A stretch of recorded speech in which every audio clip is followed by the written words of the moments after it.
Isang mapagpalang araw po sa inyo, Sir Blair. Lalong-lalo na po sa inyong mga giliw na tagapakinig. Sana po ay palagi po kayong nasa mabuting kalagayan, pati na rin po ang inyong buong pamilya. Ang kwento pong aking ibabahagi ay nangyari noong bata pa lamang ako. Isa itong karanasan na hindi ko po makakalimutan dahil ang pangyayaring yon ang humubog sa akin kung paano ako ngayon sa kasalukuyan. Naniniwala ako na lahat ng nilalang ay hindi likas na masama. Para sa akin, merong pangyayari o ibang nilalang ang nag-iimpluwensya upang sila ay maging kalaban ng kabutihan. Ako ang klase ng tao na palaging naghahanap ng kabutihan sa isang nilalang, tao man yan o aswang. Itago niyo na lamang po ako sa pangalan na Apollo. At ito ang aking kwento. Lumaki ako sa isang baryo kung saan halos lahat ng taong nakatira doon ay manunugis ng aswang. Madalas kasing salakayin ng mga aswang ang lugar na yon. Kaya naman, natuto ang mga tao na makipaglaban sa mga ganong nilalang. Kumbaga, ang baryo namin ay baryo ng mga manunugis. Merong mga gumagamit ng anting-anting at meron ding sandata at lakas lamang ang ginagamit. Ang aking ama ay isang kilalang manunugis nung siya ay buhay pa. Pero sa kasamaang palad, namatay siya sa pakikipaglaban sa mga aswang. Ang nanay ko naman ay umalis sa baryong yon dahil hindi na niya kinaya ang kaguluhan. Yun ang naging dahilan para mapunta ako sa pangangalaga ng aking lolo, Mateo. Si Lolo Mateo ay retiradong manunugis dahil sa kanyang katandaan. Ngunit nung malakas pa siya, ay siya ang kinikilalang pinakakinatatakutang manunugis sa aming lugar. Siya ang nagsanay sa aking ama at noong bata pa ako ay siya rin ang nagsanay sa akin para makipaglaban sa mga aswang. Ayon kay Lolo Mateo, dapat habang bata pa lamang ako ay marunong na akong makipaglaban sa mga aswang, hindi lang upang maprotektahan ko ang sarili ko, kundi upang ipagpatuloy ko ang legasiya ng aming pamilya. Sa kasamaang palad, pakiramdam ko ay hindi ako itinadhana para makipaglaban sa mga aswang. Dahil kahit na anong pagsasanay ang gawin namin ni Lolo Mateo, ay hindi ako nagiging magaling. Gaya na lamang ng hapon na yon, nagsasanay kami ni Lolo Mateo sa harapan ng aming bahay. Isang kawayan ang hawak namin na kunwari ay itak. Pinilit kong sabayan ang bilis ni Lolo, pero nang malakas niyang nahampas ang aking kawayan, ay kumawala yon sa aking kamay. Mabilis na itinutok ni Lolo Mateo ang hawak niyang kawayan sa aking leeg. Diskumpiyado siyang napailing. Hindi ba lagi ko na lamang paalala sa'yo ay huwag mong hahayaang bumaba ang iyong depensa? Bakit ba hindi mo yan tinatandaan? At saka napakaluwag ng pagkakahawak mo sa kawayan, kaya napakadali mo yung nabibitiwan. Tinatandaan ko naman po lahat ng sinasabi niyo, Lo eh. Pero talagang malakas at mabilis po kayo. Nagpapatawa ka ba, ha, Apollo? Kung sa akin lang ay wala ka ng laban, ano pa kaya kapag totoong aswang na kaharap mo? Sigurado ko na hindi ka pa man nakakaporma, ay mamamatay ka na. Hindi po ba pwedeng wag na lang po akong maging manunugis, Lo? Anong sinabi mo? Ulitin mo nga. Lo, ayoko pong maging manunugis eh. Gusto ko lang pong maging normal na tao paglaki ko. Gusto ko pong maging teacher, tapos magtuturo po ako sa mga bata.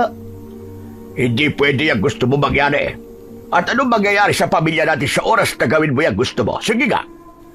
Mawawala na ang pamilya natin sa linya ng mga manunugis dito sa ating baryo. Ikaw lang ang nag-iisa kong apo. Kaya wala kang magagawa kundi ang maging manunugis na kagaya ko at ng tatay mo. Ikaw lamang ang pwedeng magpatuloy ng nasimulan namin. At hindi yung pwedeng maputol sa'yo. Lo, hindi po ba talaga ako pwedeng mamili kung ano pong gusto kong mangyari sa buhay ko? Ayoko po talaga kasing maging manunugis. Ayoko po makipaglaban sa mga aswang eh. Bakit, Apollo? Dahil ba takot ka? Takot ka sa mga aswang? Hindi po ako takot sa kanila. Pakiramdam ko po kasi di talaga ako nakatadana para maging kagaya niyo eh. Ay, nako. Alisin mo ang bagay na yan sa utak mo, iho. Nasa tiyang ka pa lamang ng nanay mo. Ay alam ko na ang magiging kapalaran mo.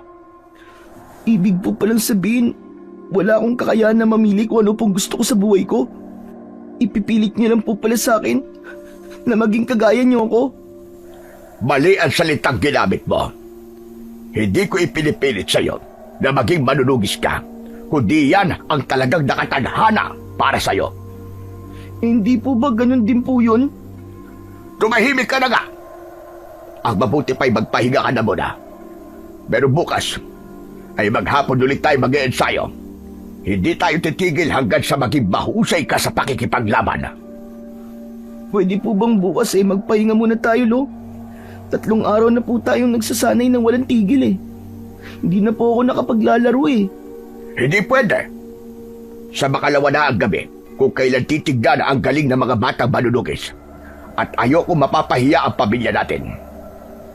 Isang tabi mo muna yung paglalaro mo. Hindi mo ba nakikita ang ginagawang pagsasanay ng anak ni Ramon na si Tomas?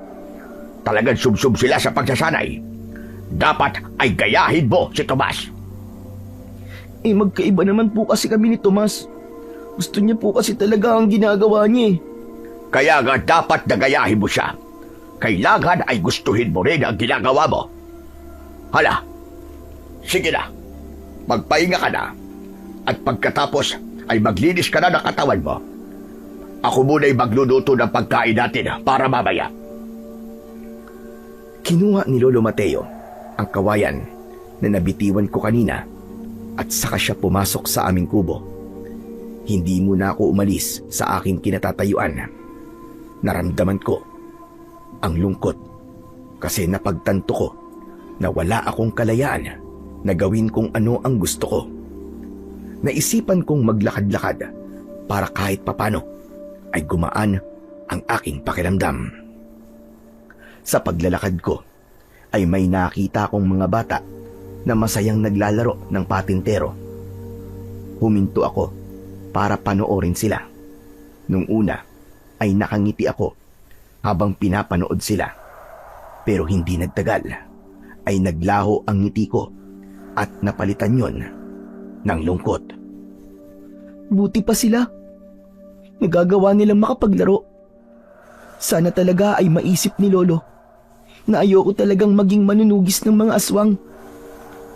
Nagulat ako nang biglang may bumatok sa akin. Paglingon ko ay nakita ko si Tomas. Malakas siyang tumawa habang hinihimas ko ang aking batok. Ano bang problema mo, Tomas? Bakit nananakit ka na lamang bigla? Palagi ka na lang ganyan. Di ka na ba talaga magbabago? Narinig ko kasi yung binubulong mo kanina eh. Nakakatawa ka, kaya dapat lang sa iyong batukan. Talaga? Ayaw mo maging manunugis? Ano ba nakakatawa sa sinabi ko? Sinasabi ko lang naman kung ano ang totoo. Bakit ayaw mo maging manunugis? Dahil ba alam mo na hindi mo mahihigitan ang galing kong makipaglaban sa mga aswang? Ganun ba? Bakit ba iniisip mo na nakikipagpaligsahan ako sa'yo? Wala akong pakialam kung mas magaling ka pa sa akin. Masaya pa nga ako kasi kahit magkaedad tayo ay masasabi ko na pagdating ng araw ay isa ka sa mga kikilalaning magaling na manunugis dito sa lugar natin. Tama ka naman sa sinabi mo na yan. Pero hindi lang ako sa lugar na to makikilala kundi sa iba ring lugar. O baka nga sa buong mundo pa eh. Bakit ba ayaw mo maging manunugis lolo at tatay mo ay kilalang manunugis. Sa bagay, siguro nakita mo na mas magaling talaga ako sa'yo. Kaya para hindi mo pahiya ang pamilya nyo, ay sinabi mo na lang na ayaw mo maging manunugis. Malamang, kung di ka susunod sa yapak ng tatay at lolo mo, hindi iisipin ng mga tao na mas magaling ako sa'yo. Tama ba? Ha? Hindi ko alam ang sinasabi mo eh. Ilang beses ko man sasabihin sa'yo na hindi naman ako nakikipagpaligsahan sa'yo. Ikaw lang naman ang nag-iisip ng ganyan, Tomas eh. Kahit na hindi mo aminin, ramdam ko na tama ako. Ayaw mo lang talagang umamin. Ay oo nga pala. Malapit na yung paligsahan para sa mga batang manunugis. Kasali ka ron, di ba? Wala akong magagawa eh. Isinali ako ni Lolo kahit ayoko. Ay naku, bakit naman ayaw mo? Ayaw mo ba mapahiya na dahil sa akin? Basta, galingan mo sa gabing yon. Kasi, mas gagalingan ko. Ipapakita ko sa lahat ng tao na ako ang pinakamagaling na batang manunugis dito sa lugar natin. At darating ang araw na ang pamilya ko na ang kikilalanin pinakakinatatakutang manunugis. At hindi na ang pamilya nyo. Wala naman akong pakialam kung ang pamilya niyo ang kikilalaning pinakakinatatakutang manunugis eh. Ang mahalaga naman ay hindi mawawalan ng manunugis dito sa lugar natin. Kasi nga, madalas na umaatake dito ang mga aswang. Alam mo, nakakainis yung pagbabait-baita mo. Pwede ba, Polo? Ipakita mo na ang tunay mo ugali. Huwag ka na magpanggap. Alam mo, kung kabilang ako sa pamilya nyo na ang lolo ko ay itinuturing na pinakakinatatakutang manunugis, ay ipagyayabang ko yan. Tigilan mo na yung pagpapanggap mo na para kang anghel sa langit. Wala akong dapat na ipagyabang. Kasi alam na ng mga tao kung sino si Lolo sa lugar natin. Saka, magkaiba tayo. Hindi ibig sabihin na ganun ang gagawin mo, ay ganun din ang gagawin ko. Nakakawalang gana ka lang makausap. Basta, ito tandaan mo, Apollo. Ako ang mananalo sa pagsubok sa mga batang manunugis. Lalampasuhin kita. At ang iba pang mga bata nasasali sa gabi yon. Tandaan mo yan. Di, good luck na lang sa'yo, Tomas. Ay naku, ewan ko nga sa'yo. Diyan ka na nga. Nakakawalang gana kang kausap. Inambahan muna ako ni Tomas ng suntok bago siya umalis. Napailing na lang ako habang pinagmamasdan ang papalayong si Tomas. Hindi na bago sa akin ang pangaasar niya.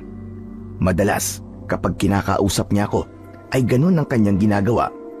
Minamaliit niya ako at palagi niyang ipinamumuka sa akin na mas magaling siya kumpara sa akin. Sa akin ay walang problema kung mas magaling na manunugis si Tomas. Kung yun ang sa palagay niya, ay totoo. Wala akong planong makipagtalo sa kanya. Saka alam ko sa sarili ko na mas magaling talaga si Tomas dahil subsub siya sa pagsasanay sa tulong ng tatay niya. Alam ko na pangarap ni Tomas na hirangin bilang isang magiting na manunugis. Pero magkaiba kami ng pangarap. Gusto kong maging isang guro at wala akong planong makipaglaban sa mga aswang hanggang sa pagtanda ko. Sadyang wala pa akong kakayahan.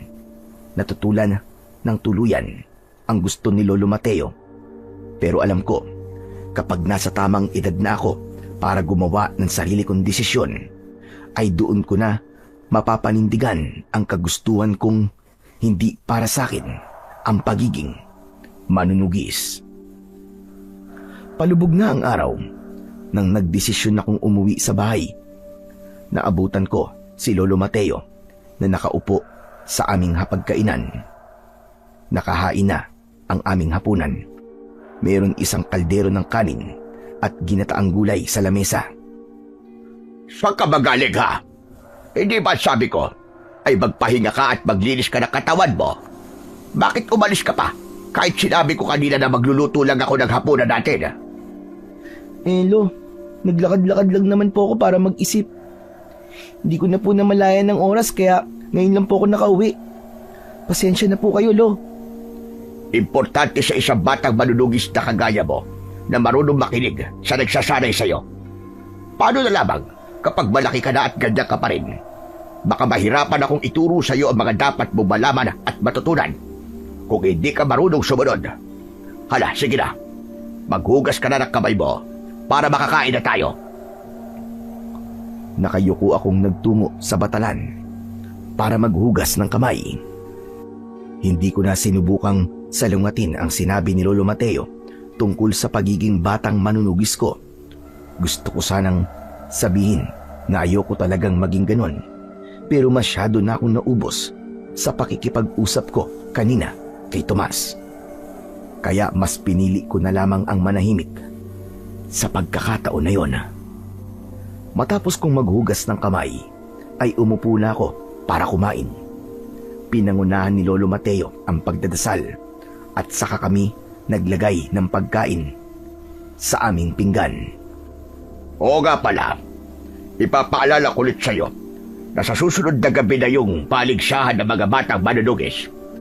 Bukas ay maaga tayo magsisimulang magsanay. Kailangan ikaw ang manalo ron. At alam mo kung bakit.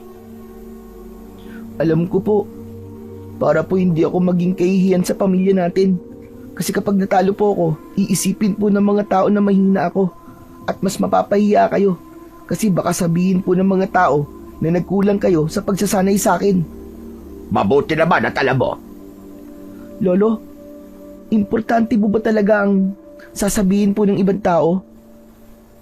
Kailangan pa po ba nating may patunayan sa kanila?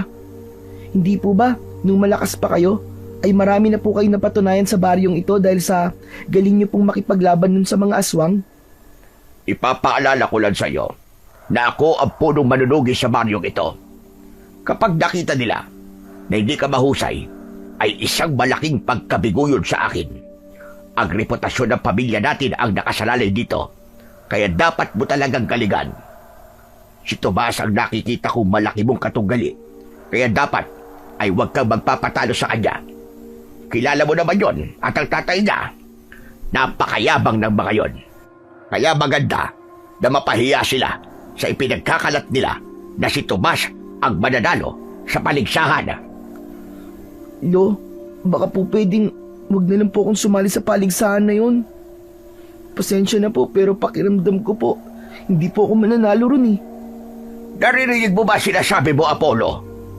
Bakit ba ganyan ka kung mag-isip pa? Hindi ba pwedeng isipin mo na ikaw ang mananalo at pagbutihin mo na lang ang ating pagsasanay? Para naman matuwa ako sa'yo. Ginagawa ko naman po ang lahat ng makakaya ko sa tuwing nagsasanay po tayo eh. Pero sa tingin ko po, Lolo, hindi talaga para sa akin ang pagiging manunugis eh. At anong gusto mo? Ang maging isang guro? Ano namang ba itutulong ng isang guro sa pakikipaglaban sa mga aswang? Sige nga. Sa pakikipaglaban po sa aswang, natural wala po. Pero malaki po ang may tutulong ko sa pagtuturo sa mga bata, Lo. Tutulong pa rin po ako pero sa ibang paraan. Yun po talaga ang gusto kong gawin eh. Hindi ikaw ang masusunod sa kung ano ang gusto mong gawin sa buhay mo. Gaya na sinabi ko, hindi ka pa ipinapanganak ay nakaguhit na sa mga palad mo na magiging manunugis ka. At hindi lang basta isang manunugis, kundi ikaw ang magiging pinakakinatatakutang manunugis pagdating ng araw. Susunod ka sa yapak namin ng tatay mo. At kapag malaki ka na at nagkaroon ka na ng anak, sasanayin mo rin siya para maging kagaya mo dahil hindi maaaring maputol ang legasiya ng ating pamilya. Kaya tigil-tigilan mo na yung ilusyon mong magiging guro ka. Nagkakaintindihan ba tayo? Napayuko na lang ako at hindi na ako sumagot kay Lolo Mateo. Naramdaman ko na kahit na anong sabihin ko ay hindi niya papakinggan. Ang tanging nasa utak ng lolo ko ay ang reputasyon ng aming pamilya at ang kagustuhan niyang manalo ako sa paparating na paligsahan para sa mga batang manunugis. Nang sumunod na araw, paggising ko ay agad kaming nag-almusal ni Lolo. Nagpahinga kami ng konting minuto at saka kami nagsimulang magsanay. Sa kauna-unahang pagkakataon ay tinuruan niya ako na gumamit ng pana at palaso. Aniya, mas magandang matuto ako sa paggamit ng ibang armas dahil ang itak ay para sa pangmalapitan na pakikipaglaban, habang ang palaso at pana ay para sa pangmalayuan. Mas nahirapan ako sa paggamit ng palaso at pana. Hindi ko kayang maging asintado, kaya paulit-ulit kong ginawa ang mga pinapagawa ni Lolo Mateo. Nagkasugat-sugat na nga ang mga kamay ko dahil sa paggamit ng sandatang yon, hanggang sa hindi ko na napigilang magreklamo. Lolo Mateo, pwede bang wag na lang po ako mag-aral na gumamit nitong pana? Okay na po ako sa itak. Kahit ano po kasing gawin ko parang hindi po ako matututong gumamit nito eh.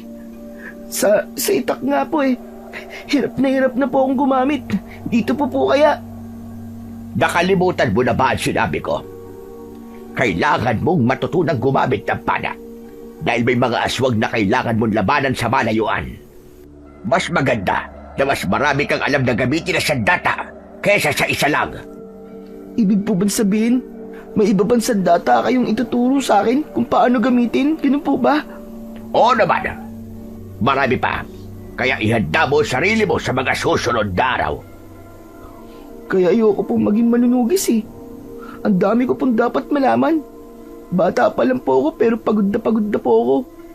Hindi na nga po ako nakakapaglaro eh. Ganun ba? O sige, maglaro ka.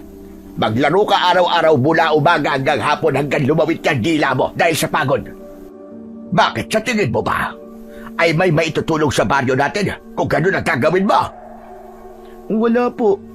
Pero gusto ko lang naman po maging normal na bata, Lo. Ano ba tingin mo sa sarili mo? Hindi normal na bata? Ganun na nga po. Ang normal na bata po kasi ay nakakapaglaro kasama po ang ibang bata. Ito po kasing ginagawa natin, hindi naman po ito ginagawa ng isang normal na bata eh. Ang dami mo sinasabi. Tama na. Sige, asintahin mo na ang target. Hindi ka titigil hanggat hindi ka nagiging asintado. Wala na akong nagawa, kundi ang sumunod na lamang kay Lolo Mateo. Pinilit kong asintahin ang target sa abot ng aking makakaya para matapos na kami sa pagsasanay sa araw na yon. Inabot kami ng halos 1 oras bago ko matagumpay na tamaan ang target at doon lang ako pinagpahinga ng lolo ko. Kinagabihan, gamit ang lumang tela, ay binendahan ni Lolo Mateo ang aking mga kamay na sugatan dahil sa pagsasanay ko sa paggamit ng palaso at pana. Bukod sa mga sandatang yon, ay meron ding itak na nasa kaluban ang nakasabit sa aking bewang. Pagsapit ng 11:00 ng gabi, ay nagtungo na kami sa bukana ng gubat. Marami-rami na ang taong naroon. Humanay ako sa 4 pang mga batang lalaki na kasali sa paligsahan para sa gabing yon. Nasa kaliwa ko si Tomas at sa gilid ng mata ko ay nakita kong nakangisi siya sa akin na para bang nakakaloko. Yan ba ang ayaw maging manunugis? 2 sandata ang dala? May itak ka na nga, tapos may pana ka pa. Si Lolo naman kasi may gusto nito at hindi ako. Sumunod na lang ako sa kanya. Sa bagay, kahit 10 iba't ibang klase na sandata pa ang dalin mo, ay wala ka pa rin binatbat sa akin. Ako mananalo sa paligsaang ito, Apollo. Tandaan mo yan. Hindi ko na sinagot si Tomas dahil tumayo na si Lolo Mateo sa unahan namin. Isa-isa niya kaming tinignan. Bilang siya ang punong manunugis sa aming lugar, ay siya ang nagpasimula ng paligsahan na yon na taon-taon namin ginagawa. At sa gabing yon, ang unang beses na sasali ako sa paligsahan na yon. Ngayon pa lang, ay dapat nyo lang ipagmalaki ang inyong mga sarili. Dahil kayong 5 ang napiling pinakabahuhusay na batang manunugis dito sa ating baryo. Kayo ang 5 karapat-dapat na lumahok sa paligsahan na gagawin natin ngayong gabi. Alam nating lahat na ang malawak na kagubatan na nasa ating harapan ay paboritong pugad ng iba't ibang uri na mga aswang. Sa mga nakalipas na gabi ay maraming nagpapatunay na may isang mamangis na awok ang ngayon ay nandyan sa gubat. Ang misyon nyo ay patayin ang awok at dalhin dito sa bukana ng gubat ang kanyang bangkay. Kung sino ang makakapatay sa awok, ay siyang mananalo sa paligsahan. Wala kayong dapat na sundin na patakaran. Gawin nyo ang lahat ng sa tingin nyo ay paraan para mapatay ang awok na yon. Kung sino sa inyo ang mananalo, ay makakatanggap ng mga regalo na inipon ng lahat ng tao rito at siyang hihiragin na pinakamahusay na batang manunugis para sa taong ito. Handa na ba kayong 5? Sabay-sabay at pasigaw kaming sumagot ng oo. Pero sa kabila ng tigas ng aking pagsagot ay merong pag-aalinlangan sa loob ko. Alam ko na hindi nagkulang si Lolo Mateo sa pagsasanay sa akin, ngunit wala talaga sa puso ko ang pagiging manunugis, kaya hindi ako tiwala na ako ang makakapatay sa awok. Para sa mga hindi nakakaalam, ang awok ay isang uri ng aswang na ang itsura ay isang malaking baboy ramo. Mabilis sila at malakas. Gaya ng ibang aswang, paborito nilang kumain ng laman ng tao, kaya masasabi ko na talagang delikado sila. Sa hudyat ni Lolo Mateo ay magkakasabay kaming tumakbo papasok sa malawak na kagubatan. Nasa likuran ko si Tomas at hindi niya pinalampas ang pagkakataon na yon para asarin ako. Kahit ang lolo mo pa ang puno manunugis, ay matatalo pa rin kita, Apollo. Ako ang makakapatay sa awok. Tandaan mo yan. Wala ka na bang ibang alam sabihin kundi yan? Gusto ko kasi tumatak sa utak mo na mas magaling ako kumpara sa'yo. Hindi lang sa pagiging manunugis, kundi sa lahat ng bagay. Alam mo, Tomas, wala naman akong pakialam kung ikaw ang mas magaling sa atin dalawa eh. Gawin mo na lang ang dapat mong gawin. Paala ka sa buhay mo. Nagulat ako nang bigla akong itinulak ni Tomas. Kaya't nawalan ako ng balanse at napasubsob ako sa lupa. Nakita ko na naunahan ako ni Tomas sa pagtakbo. Ang lampa-lampa mo naman. Hindi ka talaga mananalo sa akin kung ganyan ka kahina. Mas lalo kong nainis dahil sa nakakalokong tawa ni Tomas. Hinayaan ko na lang na makalayo siya bago ko tumayo. Naramdaman ko ang pananakit ng mga kamay ko dahil naituon ko ang mga yon nung nadapa ako. Napakayabang talaga ng Tomas na yung kahit kailan. Sana, kung hindi ako, ay ibang bata ang makapatay dun sa awok para mapahiya siya sa mga sinasabi niyo sa akin. Kahit na wala akong balak na manalo sa paligsahan, ay hinanap ko pa rin ang awok. Ginawa ko yun, hindi para patunayan sa lahat na ako ang pinakamagaling na batang manunugis, kundi para mapahiya si Tomas. Naglakad-lakad ako sa gubat habang wala akong ideya sa kung saan na ang ibang batang manunugis o kung ano na ang ginagawa nila.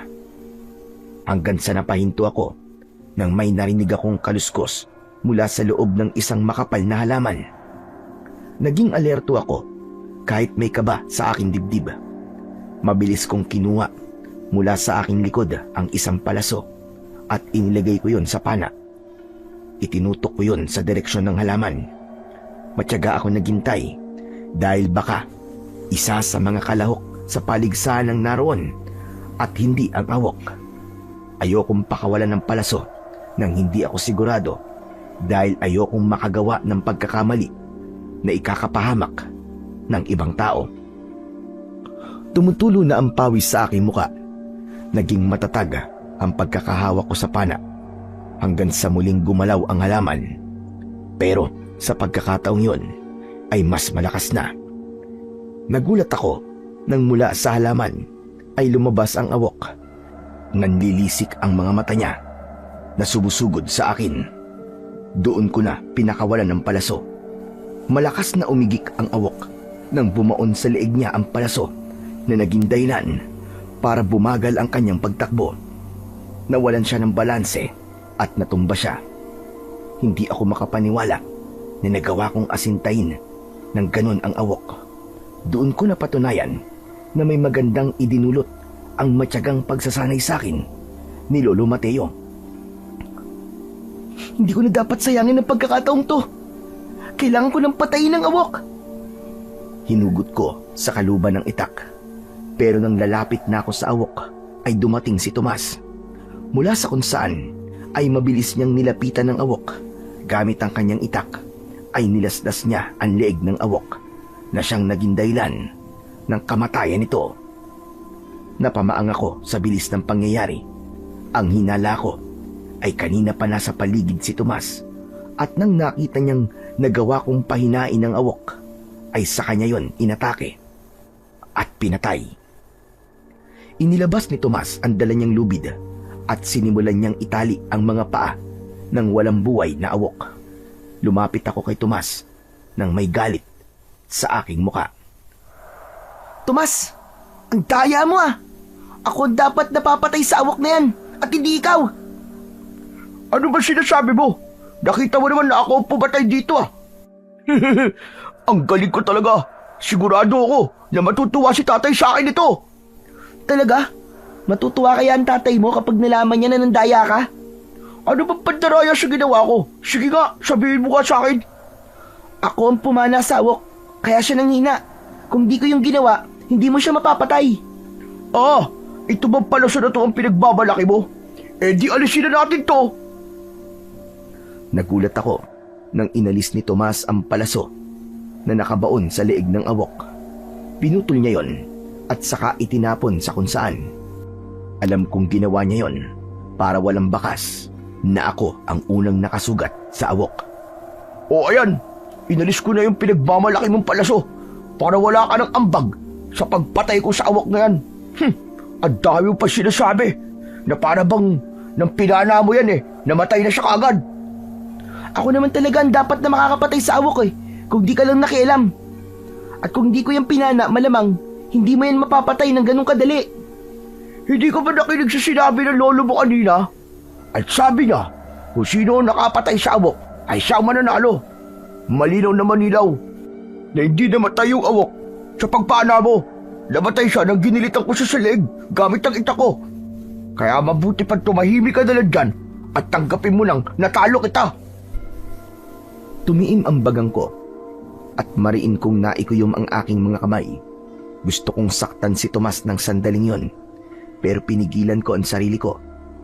Alam kong walang magandang maidudulot kung dadaanin ko sa dahas ang nangyayari. Maya-maya pa ay nakangising hinila ni Tomas ang awok gamit ang lubid palabas ng gubat. Wala na akong nagawa kundi ang sundan siya ng tingin. Masama ang loob ko dahil paniguradong mas magiging mayabang si Tomas dahil siya ang nanalo sa paligsahan. Nang nawala na si Tomas sa aking paningin, ay doon na ako mabagal na naglakad papunta sa bukana ng kagubatan. Nang malapit na ako ron, ay narinig ko ang masayang sigawan at palakpakan ng mga tao. Alam ko na nagbubunyi na ang lahat dahil sa pagkapanalo ng mayabang na si Tomas. Tuluyan na akong nakalabas sa gubat. Sakto na idiniklara ni Lolo Mateo na si Tomas ang nanalo sa paligsahan. Sa gabing yun ay itinuring si Tomas na pinakamatapang at magaling na batang manunugis sa aming lugar. Nahuli ko pa nga si Tomas na tinapunan ako ng tingin habang may pagyayabang sa kanyang muka. Matapos ang paligsahan ay umuwi na ako sa aming bahay. Umupo ako sa may hagdan, papasok ng bahay at doon ko hinintay si Lolo Mateo. Alam ko na nabigo ko siya at may posibilidad na magagalit siya sa akin. Kaya naisip ko na unahan na siya ng pagpapaliwanag sa kung ano ang totoong nangyari. Hindi nagtagal ay natanaw ko na si Lolo Mateo. Huminga ako ng malalim at inihanda ko na ang aking sarili sa mga salitang sasabihin ko sa kanya. Aakyat na si Lolo sa hagdan. Kaya naman, pumasok na ako sa loob ng bahay. Nang nakapasok na siya sa aming bahay, ay agad niyang ipinahayag ang kanyang salubin sa resulta ng paligsahan. Bakit ka natalo ni Tomas? May kulang ba sa pagsasanay na ginawa natin? O sinadya mo magpatalo? para mapanindigan ang sinasabi mo na ayaw mo maging manunugis. Hindi po ganun yun, Lolo Mateo. Ginawa ko po ang lahat para manalo. Pero madaya lang po talaga si Tomas. Anong sinasabi mo? Paano naging madaya si Tomas? Ang totoo po kasi niyan, ako po ang unang nakakita sa awok. Ako po ang unang umatake. Ginamitan ko po ng pana at palaso yung awok at tinamaan ko po siya sa leeg. Nung nangihina na po yung awok at tatapusin ko na po sana, tapos bigla naman po dumating si Tomas. Inunahan niya po ako ng pagpatay dun sa awok. Kaya ako po ang dapat na makakapatay dun sa awok at hindi po si Tomas. Ano po kaya kung ireklamo po natin siya?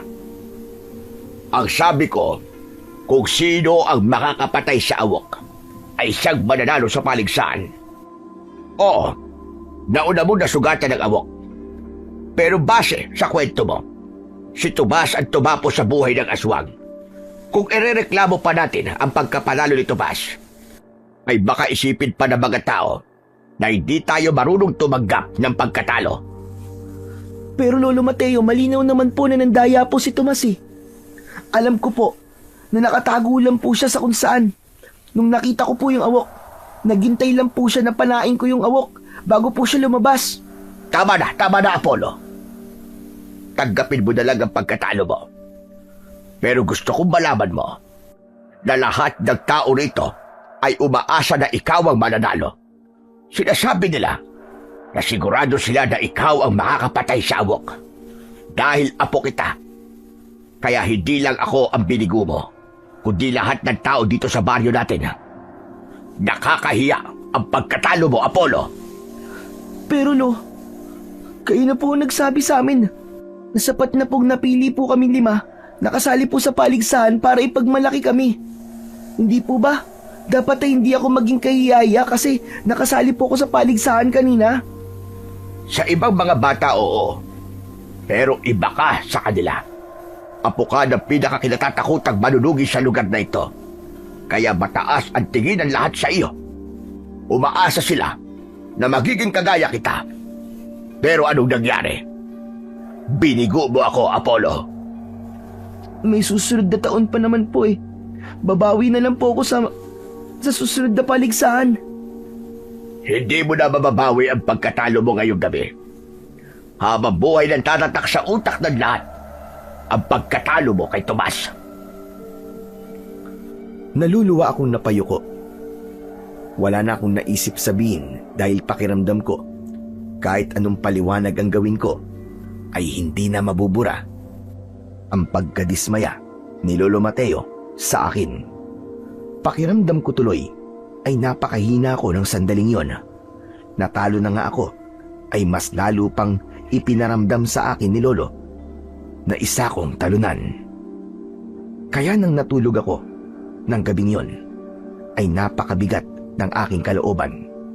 Hindi ko na alam ang dapat kong gawin, kung paano ko mapapasaya si Lolo Mateo dahil tila ang gusto niya ay maging perpekto ang bawat ginagawa ko sa buhay. Kinabukasan ay nagkaroon ng pagtitipon sa plaza. Yun ay upang formal na parangalan si Tomas bilang nanalo sa nangyaring paligsahan ng mga batang manunugis sa pagtugis sa awok. Ayoko sanang pumunta, pero pinilit ako ni Lolo Mateo dahil aniya, kung hindi ako pupunta ay baka isipin ng mga tao na hindi ko tanggap ang aking pagkatalo. Nang matapos ang pagtitipon, ay magkasabay kaming naglakad ni Lolo Mateo pauwi sa aming bahay. Apollo, ikaw sana ang nasa katayuan ni Tomas kung ginalingan mo lang sana kagabi. Hindi pa rin po ba tayo tapos na pag-usapan ng bagay na yan, Lolo Mateo? Napagsabihan niyo na po ako kagabi, di ba? Dapat lang na araw-arawin kong ipamukha sa'yo ang pagkatalo mo para yan ang gawin mong inspirasyon na dapat ay seryosohin mo na ang ating pagsasanay. Hindi pwedeng ganyan ka hanggang sa lumaki ka. Magiging kahihiyan ka sa mga tao sa lugar na ito. Hindi po ba? Ang pagkatalo ko po kay Apollo ay patunay na hindi talaga ako nakatagana para maging kagaya niyo. Lumabas din sa bibig mo ang totoo. Sinadya mo magpatalo para isipin ko na hindi ka pwedeng maging manunugis. Pero nagkakamali ka dahil hindi kita susukuan. Hindi ako susuko hanggang sa makita ko na kaya mo nang sundan ang yapak namin ng tatay mo. Yan ang tatandaan mo. Hindi ka ba nahihiya sa tatay mo, Apollo? Sigurado ko na kung nabubuhay siya, ay galit na galit din siya sa'yo. Ay, nako, ewan ko sa'yo, bata ka. Mali po kayo, Lo. Sigurado po ako. Napapalakasin po ni tatay ang loob ko kahit natalo po ako sa paligsahan. Siya po kasi ang nagturo sa akin na hindi sa lahat ng pagkakataon ay mananalo po ako. Hindi ako naniniwalang sinabi ng tatay mo sa'yo. Basta, kailangan mo maging mahusay sa pakikipaglaban. Dahil yan lamang ang paraan para maging pinakakinatatakutang manunugis ka. Pakikipaglaban ang tanging sagot kung paano natin mauubos lahat ng aswang na umaatake dito sa atin. Bakit po kasi hindi niyo nalang po kausapin yung mga aswang na umaatake dito sa atin? Sabihin niyo po sa kanila na tumigil na po sila sa pag-atake. Malay niyo po, makinig po sila sa inyo. Sa lahat ng sinabi mo, yan ang pinaka-nakakatawa.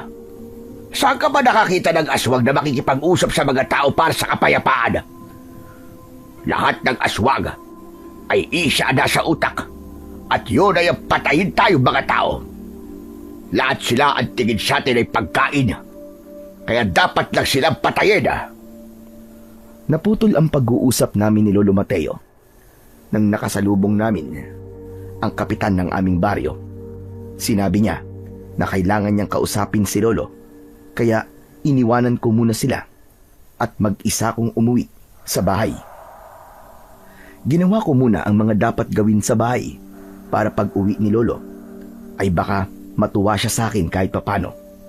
Nagwalis-walis ako sa paligid ng bahay. Inayos ko ang mga gamit namin sa loob ng bahay at hinugasan ko na rin ang mga pinagkainan namin kaninang almusal. Hindi nagtagal ay bumalik na si Lolo Mateo. Napansin ko na seryoso ang mukha niya at parang may mabigat siyang dinadala. Inisip ko na baka masama pa rin ang loob niya dahil sa natalo ko sa paligsahan. Kaya naman, hindi ko muna siya kinausap.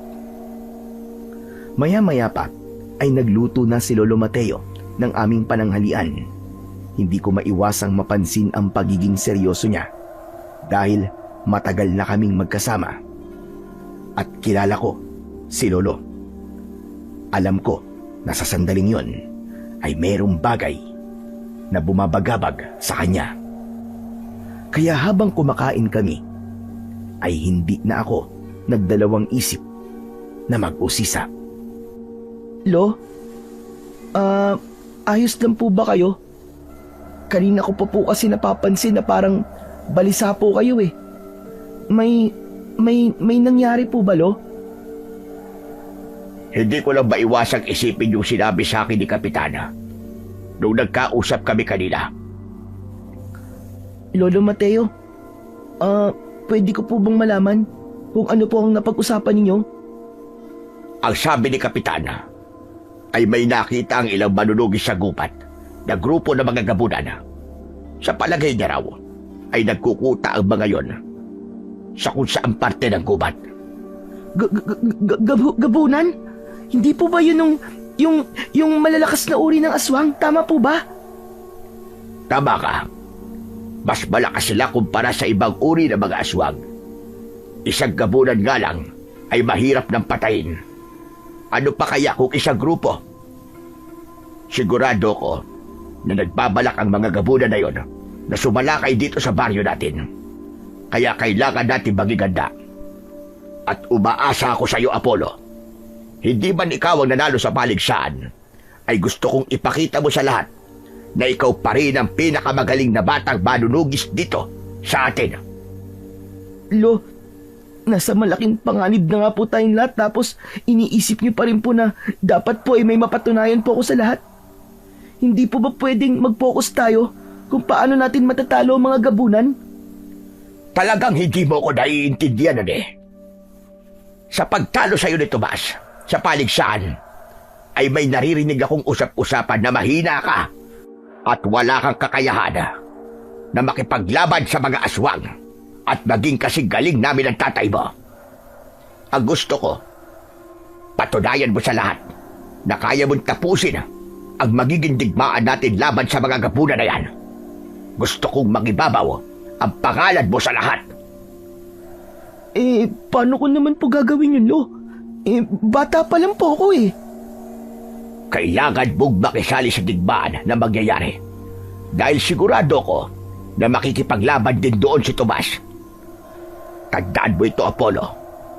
Gawin mo ang lahat para ipakita sa kanila na pagdating sa tunay na labanan ay mas magaling at mas matalino ka kesa sa kanya. Kaya kailangan kong mas maging mahigpit sa pagsasanay sa iyo. Matapos naming kumain, ay agad kaming sumabak ni Lolo Mateo sa pagsasanay.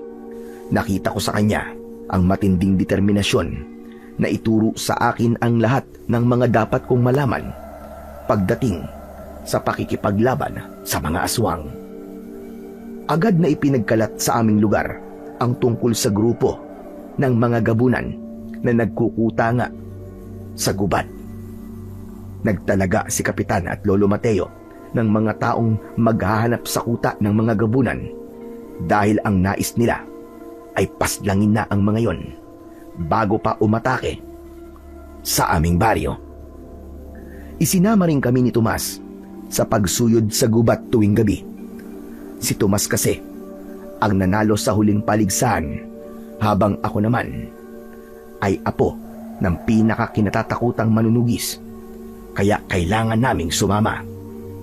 Medyo nainis pa nga ako dahil kaming dalawa ni Tomas ang pinagpartner sa paghahanap sa kuta ng mga gabunan dahil parehas kaming bata. Wala tuloy akong magawa kundi ang makinig sa mga pagyayabang ni Tomas. Isang gabi, habang naglalakad kami ni Tomas sa loob ng kagubatan, ay humirit na naman siya ng pang-iinis sa akin. Apollo, ano palang pakiramdam mo na natalo kita sa paligsahan? Siyempre, malungkot. Sobrang baba ng tingin ko sa sarili ko, tapos pakiramdam ko, hindi talaga kita matatalo sa mga susunod pang paligsahan. Di ba? Ikaw kasi ang pinakamagaling na batang manunugis dito sa lugar natin. Ay, hindi lang pala rito, kundi sa buong mundo. Talaga? Teka. Totoo ba yung sinasabi mo na pinupuri mo ako? Hindi ba yun naman ang gusto mong marinig? Kaya pinagbigyan lang kita. Angas mo sumagot ah! Baka gusto mong sa'yo ko gamitin tong itak ko? Matalim pa naman to. Ano ba kasing gusto mong marinig na sagot ko? Sinabi ko na nga sa'yo yung mga gusto mong marinig tapos may nasasabi ka pa rin sa akin? Galit ka pa rin? Ewan ko sa'yo. Ang gusto ko kasi marinig ay yung totoo. Pero sa bagay, hindi ko na dapat yung itanong sa'yo kasi sigurado ko na hindi ka masaya sa pagkapanalo ko. Akalain mo yun? Unang beses ko sumali sa paligsahan tapos ako pa nanalo. Tapos ikaw, unang beses mo lang din pala tapos talo ka na kaagad. Sayang, at hindi mo naranasan yung hinahangaan ka ng lahat ng mga tao. Tapos may nagsasabi pa na paglaki ko daw, sigurado sila na tatanghalin akong pinakakinatatakutang manunugis dito sa lugar natin. Di maganda kung ganun. Pero sana, nagpapasalamat ka rin sa akin. Kasi kung hindi ko pinana yung awok, hindi mo siya mapapatay ng ganun kadali. Magpasalamat ka kasi mas pinili naming manahimik ni Lolo tungkol sa bagay na yun. Dahil kung magsasalita kami, sigurado ako na makakwestiyon ng pagkapanalo mo. Tinatakot mo ba ako, Apollo? Di magsalita kayo. Ipagkalat niyo yan sa lahat, yung sinabi mong yan. Wala akong pakialam. Akala mo naman natatakot ako. Napakadali lang sabihin na nagsisinungaling kayo at sinisiraan niyo lang ako kasi hindi niyo matanggap na ako ang nanalo sa paligsahan. Di sinong lalabas na masama kapag ganun ang ginawa mo? O di ba? Kaya sige lang, sabihin niyo sa lahat na kung di dahil sa'yo ay hindi ko madaling napatay yung amok. Napailing na lang ako sa mga sinabi ni Tomas. Hindi ko kasi akalain na sa edad niyang yon ay kaya niya lang gawin ang mga ganong bagay. Marahil ay sinasabihan din siya ng tatay niya o tinuturuan ng mga dapat niyang gawin. Kaya imbis na makipag-usap ako kay Tomas, ay itinuon ko na lang ang aking atensyon sa dahilan kung bakit kami nasa gubat. Ngunit sa gabing yon, ay bigo kaming makita ang kuta ng mga gabunan. At sa dami namin, kahit isang gabunan, ay wala man lang kaming natagpuan. Sa mga sumunod na gabi, ay mas naging matyaga kaming lahat sa paggalugad sa buong kagubatan. Sinabi ni Lolo Mateo na hindi kami pwedeng tumigil hanggang sa matagpuan namin ang aming hinahanap. Alam naming lahat na kailangan naming patayin ang lahat ng gabunan bago pa sila sumalakay sa aming baryo. Dahil ilang gabi na kaming bigo, ay mas lalong naging balisa si Lolo Mateo. Kahit nagsasanay kami, ay nararamdaman ko yun sa kanya. Minsan pa nga, ay wala siya sa kanyang sarili, kaya nagkaroon ako ng pag-aalala para sa kanya.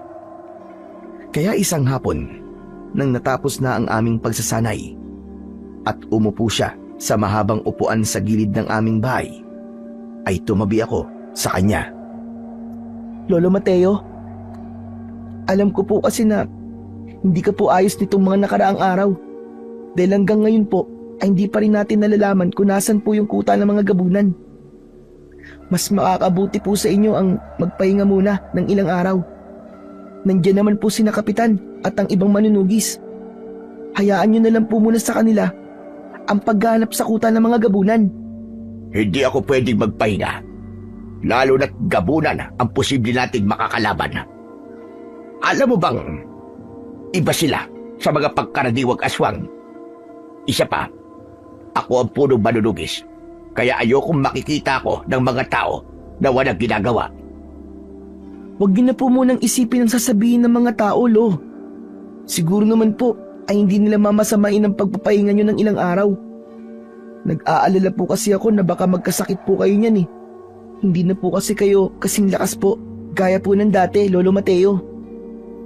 Dagako ko sa lahat na hindi ako titigil hanggat hindi tayo nagtatagumpay sa misyon natin. Kaya tumigil ka na sa pagpilit sa akin na magpahinga. Kayo po ang bahala, Lo. Basta po nagpapaalala lang po ako sa inyo ha. Kapag kayo po nagkasakit, wala pong sisiyan ha. Saka Lolo Mateo, may isang bagay pa pala akong sasabihin sa inyo. Kung tungkol na naman yan, sa ayaw mo maging manunugis, ay wag na muna ngayon pakiusap. Masyado na akong maraming iniisip para idagdag mo pa yan. Hindi po, Lolo Mateo. Hindi po tungkol doon ang sasabihin ko. Naisip ko lang po kasi na ilang gabi na po nating hinahanap sa gubat yung kuta ng mga gabunan. Hindi po kaya wala po sa gubat yung kuta po nila o baka naman wala talaga mga gabunan doon? Baka po nagkamali lang po yung mga nakakita at inakala nilang gabunan po yung nakita nila. Magaling magtago ang mga gabunan. Sinabi ko nang hindi sila gaya ng ibang aswang na madaling makita. Sinabi mo ba yan para tumigil na tayo sa ginagawa natin? Hindi po, Lo. Opinyon ko lang naman po yung kasi napakarami po natin tapos halos naikot na po siguro natin ang buong gubat. Pero hindi pa rin po natin nakikita ang mga gabunan. Basta, hindi ako hihinto hanggat hindi ko nahahanap ang mga gabunan. Kailangan nilang mamatay bago pa sila ang may patayin sa atin. Mas lalo kong naramdaman ang kagustuhan ni Lolo Mateo na patayin ang grupo ng mga gabunan. At dahil doon, ay natakot ako para sa kanya. Hindi dahil sa wala kong tiwala sa kakayahan niya bilang manunugis, kundi dahil sa matanda na siya at hindi na siya kasing lakas nung medyo bata-bata pa siya. Isa pa, baka kung ano ang mangyari sa kanya nang dahil sa stress at labis na pag-iisip. Nang dahil doon ay isang solusyon ang aking naisip at yun ay kailangan mahanap ko na sa lalong madaling panahon ang kuta ng mga gabunan nang sa gayon ay mabawasan naman ang mga iniisip ni Lolo Mateo. Isang gabi, Nakansela ang paghahanap namin sa kuta ng mga gabunan sa gubat dahil sa biglaang pagbuhos ng ulan. Si Lolo Mateo ang nagkansela dahil ayaw niyang magkasakit ang mga manunugis. Kapag kasi nagkasakit sila, ay baka mabawasan ang bilang ng grupo namin na maghahanap sa mga gabunan. Pero naisip ko na yun na ang pagkakataon ko para mag-isang kumilos para hanapin ang kuta ng mga gabunan. Hindi kasi ako makakapag-focus kapag kasama ko si Lolo Tomas dahil wala siyang ibang ginawa kundi ang asarin ako. Hinintay kong makatulog si Lolo Mateo. Nang nasiguro kong mahimbing na ang tulog niya, ay lumabas ako ng bahay dala ang aking itak. Hindi ko rin kinalimutan ang pana at mga palaso dahil wala akong ideya sa mangyayari sa gabing yon. Mag-isa akong nagtungo sa gubat habang napakalakas ng pagbuhos ng ulan. Iisa ang nasa utak ko ng mga sandaling yon at yun ay ang malaman na kung nasaan ang kuta ng mga gabunan. Makalipas ang ilang sandali, ay bahagyang humina ang ulan. Nahirapan ako sa paglalakad dahil maputik ang aking nilalakaran hanggang sa napahinto ako nang may narinig akong mga yabag sa aking likuran. Agad kong nilagyan ng palaso ang aking pana at mabilis akong humarap sa likod ko. Kitang-kita ko ang isang tao na nagtago sa likod ng isang puno. Kinabahan ako dahil baka isa yon sa mga gabunan. Pero pinilit kong magpakatatag dahil isa sa palaging paalala ni Lolo Mateo sa akin ay huwag akong magpapalamon sa takot. Dahil kapag nagpakain ako sa takot ay hindi ako makakapag-isip ng maayos. Sino nandyan? Nakita kita! Kaya mas mabuti pang lumabas ka na! May nakita akong kamay na bahagyang nakalabas sa likod ng isang puno. Hindi ko mawari kung kamay ba yun ng tao o ng aswang dahil madilim. Bibilang ako ng 3. Kapag hindi ka pa lumabas, papanain na kita! 1, 2! Laking gulat ko nang mula sa likod ng puno ay lumabas si Tomas habang nakataas ang 2 niyang kamay. Nagsimula siyang lumapit sa akin kaya ibinaba ko na ang pana. Tomas? Diyos ko, ikaw lang pala yan! Anong ginagawa mo rito? Mukhang parehas tayo ng naisip gawin ngayong gabi ah. Balak mo rin bang hanapin mag-isa yung kuta ng mga aswang para hangaan ka ng lahat? Tama ka. Yan nga rin ang gagawin ko. Pero hindi para magyabang, kundi para hindi na mag-isip si Lolo kung nasa ng kuta ng mga gabunan. Huwag ka na nga magpanggap. Aminin mo na lang na gusto mo akong malamangan sa pagkakataong to dahil natalo kita sa paligsahan. Isipin mo na ang gusto mong isipin, Tomas. Basta alam ko sa sarili ko kung bakit ko to ginagawa. Hindi ko na binigyan ng pagkakataon na makapagsalita si Tomas at tinalikuran ko na siya. Nagdesisyon ako na umuwi na lang dahil alam ko na hindi magiging tahimik ang aking misyon dahil nandun si Tomas. Pero hindi pa man ako nakakalayo ay may narinig akong kaluskos sa kung saan. Sigurado ko na narinig din yun ni Tomas dahil tumakbo siya sa pinanggagalingan ng kaluskos. Sinundan ko si Tomas at hindi nagtagal ay may nakita kaming isang nakakatakot na nilalang. Isa yung batang gabunan. Nalaman naming bata siya dahil maliit pa siya. Kulay itim ang buong katawan niya at ang buhok niya ay puti ang kulay. Hindi niya kami napansin dahil palingalinga siya sa paligid na parabang nawawala siya. Agad kong hinila si Tomas para makapagtago kami sa likod ng isang puno. Huwag muna nating atakihin yung batang gabunan. Sigurado ako na babalik siya sa kuta nila. Mas maganda kung susundan natin siya. Tumigil ka. Alam ko pinaplano mo. Kunwari susundan natin siya. Pero kapag nagkaroon ka ng pagkakataon, ay saka mo siya papatayin para hangaan ka ng mga tao. Hindi mo ako maluloko, Apollo. Talagang nagawa mo pang mag-isip ng ganyan ngayon. Ang misyon natin ay malaman kung nasa ng kuta ng mga gabunan. Kung papatayin mo siya, hindi natin malalaman yon. Basta.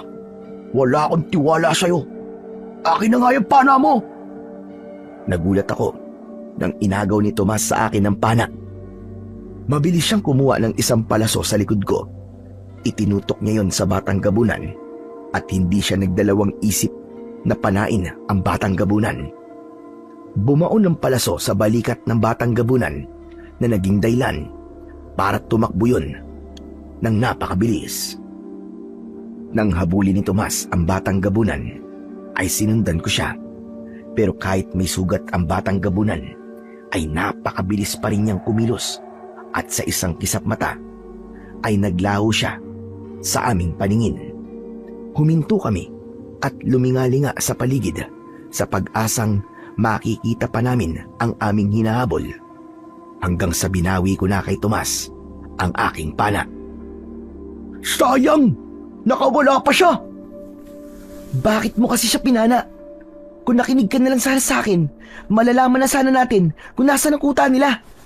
Kung nakinig ako sa'yo, malamang ay ikaw nang nakapatay doon sa batang gabunan.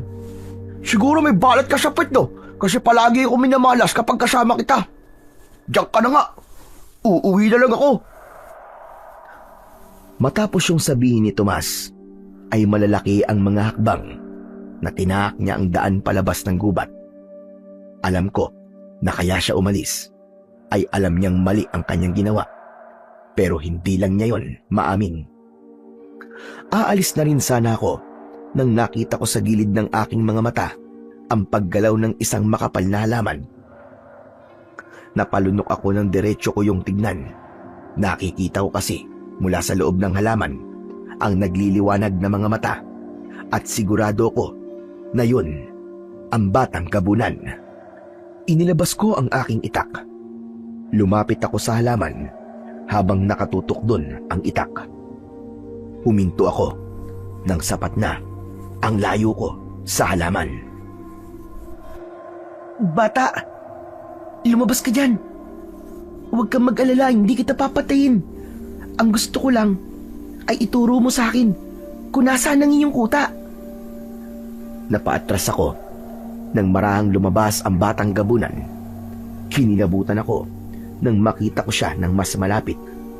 Mas nakakatakot kasi ang itsura niya sa malapitan, lalo na't umaangil siya na parabang isang mabangis na hayop. Nagngangalit ang mga ngipin niya at nanlilisik ang mga mata niya. Nakabuka ang mga kamay niya na parabang anumang sandali ay handa siyang umatake sa akin. Pero sa kabila ng mabangis na itsura ng batang gabunan, ay napansin ko ang takot sa kanyang mga mata. Tila itinatago niya ang takot na yon sa kanyang mabangis na muka. Nang humakbang pa siya ng isa, ay bigla siyang nabuwal. Napaungol siya dahil sa sakit at doon ko napansin ang palasong nakabaon sa kanyang balikat. Mabilis na napalitan ng awa ang takot na nararamdaman ko para sa batang gabunan. Nakakaawa ka naman. Kailangan maalis ang palusa na yan sa katawan mo. Gusto mo bang tulungan kita? Galit na umangil ang batang gabunan, pero kulang ang bangis na meron siya dahil mas nakikita ko ang panghihina sa kanyang muka. Batang gabunan, huwag kang matakot sa akin. Promise, hindi kita sasaktan. Nakita mo naman siguro na hindi ako ang pumana sa'yo, di ba? Gusto lang talaga kitang tulungan. Magtiwala ka lang sa akin. Pailalim akong tinignan ng batang gabunan. May pagdadalawang isip pa rin akong naramdaman sa kanya. Unti-unti akong lumapit sa kanya hanggang sa hinayaan niya kong hawakan ang palaso. Pero nang subukan kong hilahin ang palaso, ay nasaktan siya at muntik pa niyang kagatin ang kamay ko kung hindi ko yun agad nagawang ilayo sa kanya. Sorry. Pasensya ka na. Sa tingin ko, kailangan nating putulin muna yung palaso para madali natin niyang mahuhugot. Meron akong itak dito, pero kailangan na malagyan agad ng benda ang sugat mo kasi paniguradong dudugo yan kapag naalis na natin ang palaso. Wala kasi akong dalang pambenda eh, pero meron sa bahay namin. Ayos lang ba sa'yo na sumama ka sa akin sa bahay namin? Huwag kang mag-alala kasi hindi kita sasaktan. Ang gusto ko lang ay tulungan ka. Kung nagtitiwala ka na sa akin, sumunod ka na lang sa akin ha. Pero kung hindi naman, sige manatili ka na lang rito at hintayin mo na lang na mamatay ka dahil yan sa sugat mo. Sinamahan ko ng konting pananakot ang pakikipag-usap ko sa gabunan at baka sakaling makumbinsi ko siyang sumama sa akin. Tumayo na ako at nagsimulang maglakad pauwi sa aming bahay. Tinahak ko ang ibang daan dahil hindi kami pwedeng dumaan mismo sa baryo dahil baka merong makakita sa amin. Sa gubat pa rin ako dumaan hanggang sa nakarating na ako sa likod na bahagi ng aming bahay. Paglingon ko ay nakasunod sa akin ng batang gabunan, kaya naman napangiti ako. Huminto ako hanggang sa tuluyan na siyang nakalapit sa akin. Ayos, salamat naman at sumunod ka sa akin. Dito kami nakatira. Dito ka lang ha. Huwag kang aalis kahit na anong mangyari. May kukunin lang ako. Sandali lang. Pumasok ako sa bahay at nagpasalamat ako kasi mahimbing pa ring natutulog si Lolo Mateo. Kinuha ko ang bendang ginamit ni Lolo noon sa mga kamay ko. Kinuha ko rin ang isang bote ng gamot na ginagamit namin sa sugat para hindi yun magkaroon ng impeksyon. Matapos yun ay binalikan ko na ang batang gabunan. Nakasandal siya sa puno ng saging. Mabilis ang kanyang paghinga at alam ko na nasasaktan siya ng gusto. Bata, gagamutin ko ng sugat mo ha. Magiging masakit to. Pero wag kang gagawa ng kahit na anong ingay ha. Natutulog kasi ang lolo ko sa loob ng bahay. At kapag nagising siya, naku Tepok, papatayin ka niya kasi isa siyang manunugis eh. Basta tiisin mo lang ang sakit ha. Kasi para rin naman to sa'yo. Marahang tumango ang batang gabunan bilang tugon sa sinabi ko. Ngumiti naman ako sa kanya at sa pagkakataong yun ay naramdaman ko na ang tiwala niya sa akin. Gamit ang itak ay pinutol ko ang huliang parte ng palaso. Matapos yun ay mabilis kong hinugot yun mula sa tulong bahagi ng palaso na nakausli sa likod ng balikat ng batang gabunan. Sisigaw sana siya pero agad kong itinakip ang kamay ko sa bibig niya. Huwag kang sisigaw. Kapag sumigaw ka, mamamatay ka. Huwag kang sisigaw. Huminga ka lang na malalim ng paulit-ulit. Tumango siya habang nanlalaki ang kanyang mga mata. Maraan ko namang inalis ang kamay ko sa bibig niya at doon ko na inumpisang lagyan ng gamot ang sugat niya.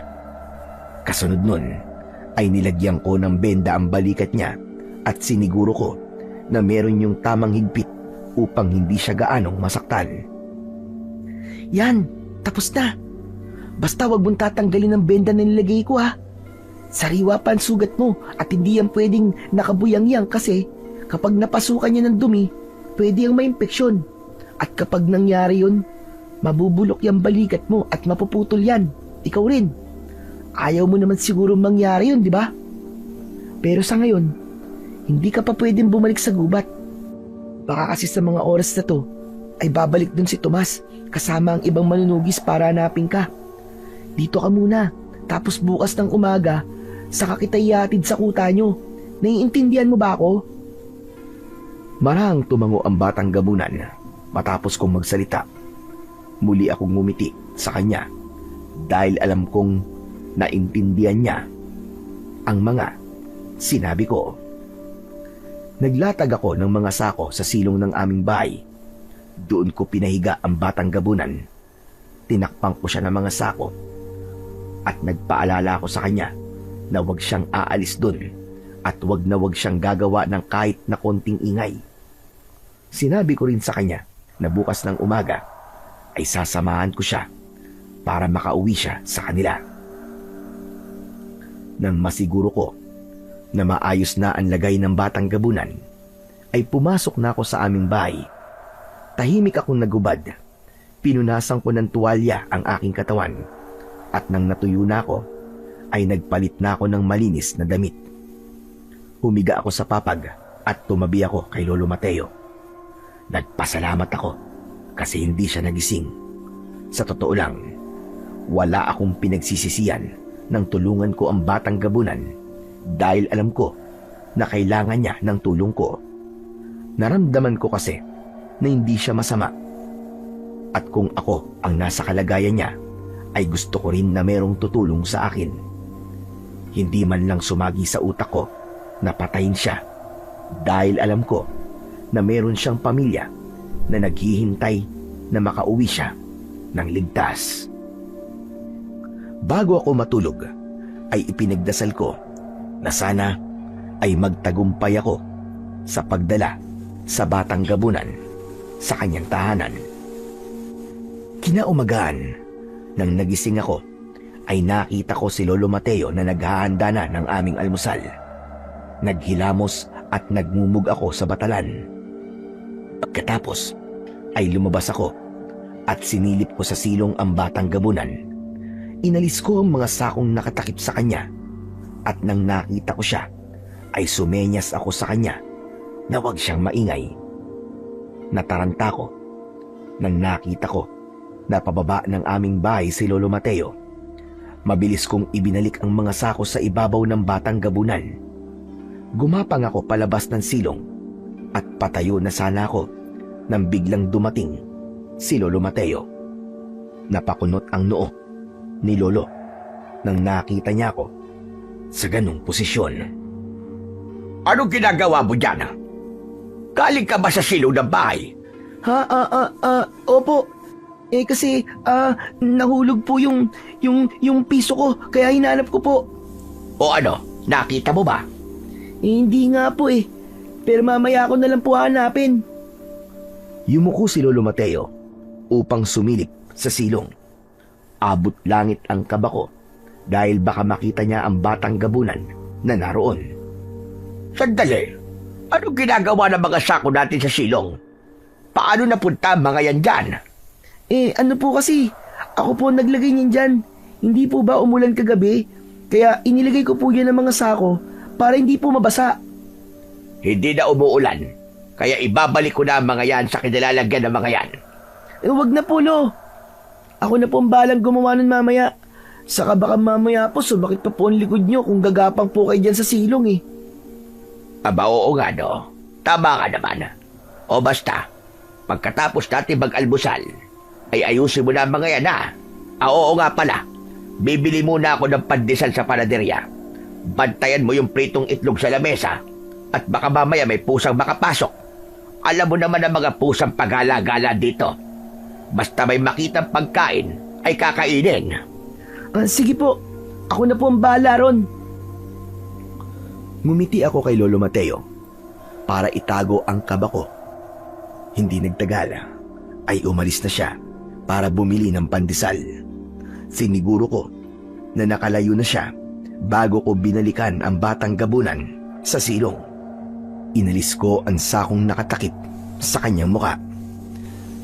Bata, ikukuha kita ng tubig na maiinom at baka nauuhaw ka na. Tapos mamaya, pagkatapos namin mag-almusal at umalis si Lolo, ihatid na kita sa kuta nyo. Marahang tumango ang batang gabunan. Natuwa ako dahil wala na sa mukha niya ang bangis at galit. Ang nakikita ko na lamang doon ay isang nilalang na takot at hindi alam ang gagawin. Sandali kong iniwanan ang batang gabunan upang ikuha siya ng maiinom na tubig. Isang baso ng tubig ang dinala ko sa kanya at tinuruan ko pa siya kung paano uminom mula sa baso. Nang nakainom na siya, ay muli ko siyang tinakpan ng sako at saka ako bumalik sa loob ng aming bahay. Maya-maya pa ay bumalik na si Lolo Mateo.